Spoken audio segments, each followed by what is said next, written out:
Homeopathy is based on the similarity principle. Similar things are supposed to be healed by similar things. Samuel Hahnemann was the founder of homeopathy. He was a great observer and realized that many illnesses occur without many symptoms, and when the patient is sick, he often does not realize it. According to his observations, it's not only the patient who doesn't realize that he is sick, but also his body's own immune system. This animation demonstrates this theory. By using the example of athlete's foot, the patient ran around the pool barefoot and got infected with athlete's foot. The fungus feels very comfortable inside the skin, and a skin fungus disease occurs. However, the patient does not feel any of what's going on with his foot. Hahnemann's teachings are based on symptom-oriented medicine, which means that if there are no symptoms, for example, pain or itching, there is not going to be a response from the immune system, and the patient cannot get healthy. It was his opinion that if the stimulus was increased with the same disease-inflicting agents, the immune system would become aware of the disease or illness and jump into action. Only then could the patient be healed. In our case, he gives the swimmer the same fungus and hopes the swimmer regains his health. This assumption gave the treatment the name homeopathy, from the Greek homoios, meaning the same or similar, and pathos, meaning the suffering or the disease. A disease is treated with the triggering cause, a kind of tit for tat. The teachings mirrored the knowledge about immune system response at the time. However, immunity procedures known today are much more complex. Just because we don't see or feel them doesn't mean that our body isn't working against them. Generally, we hardly feel these processes. Take an old, continuously bedridden patient, for example. They often remain in one position for an extended period of time until they lie themselves sore. However, only movement causes pain. So long as they are immobile in one particular position, they remain pain-free. Homeopathic theses have been somewhat forgotten.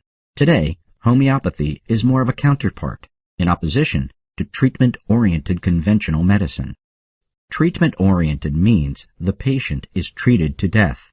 Pharmaceutical companies value the chronically ill patient.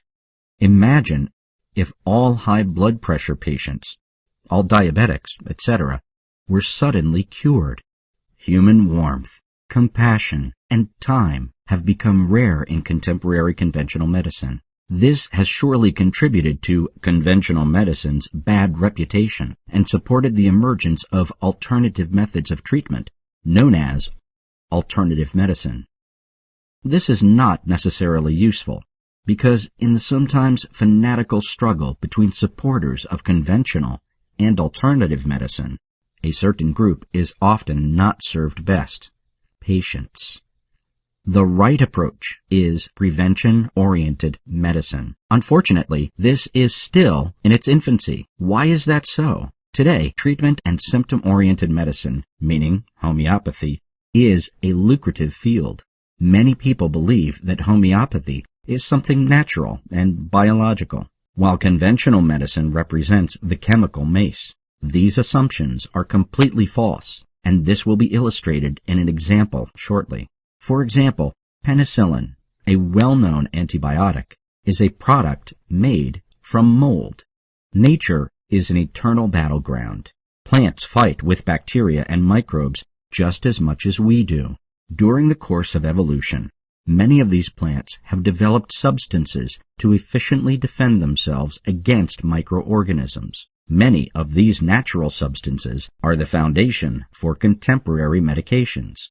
One positive development in conventional medicine is that the trend has gone more and more toward evidence-based medicine. Reputable medical departments do not base their treatment regime on the opinion of one dominant boss or on the support budgets of pharmaceutical companies anymore, but rather on well-researched data, referred to as evidence-based data. There will be more about that in the video by the same name. Although such departments are still the minority, evidence-based medicine is clearly gaining ground. On this point, homeopathy lags behind medicine. Many treatments are based on hearsay and personal observations. Standards, which are applied to evidence-based medicine in terms of traceability of treatment efficacy, are missing in homeopathy, even though they both work with similar medications. The consumer uses products much more carelessly as soon as he reads homeopathic on the label. It is ignorant to distinguish between conventional, alternative, orthomolecular, or homeopathic medicine. Medicine is medicine, and the same standards should apply to all treatments and medications. The significant benefit of all medications and treatments should be well documented through reliable studies.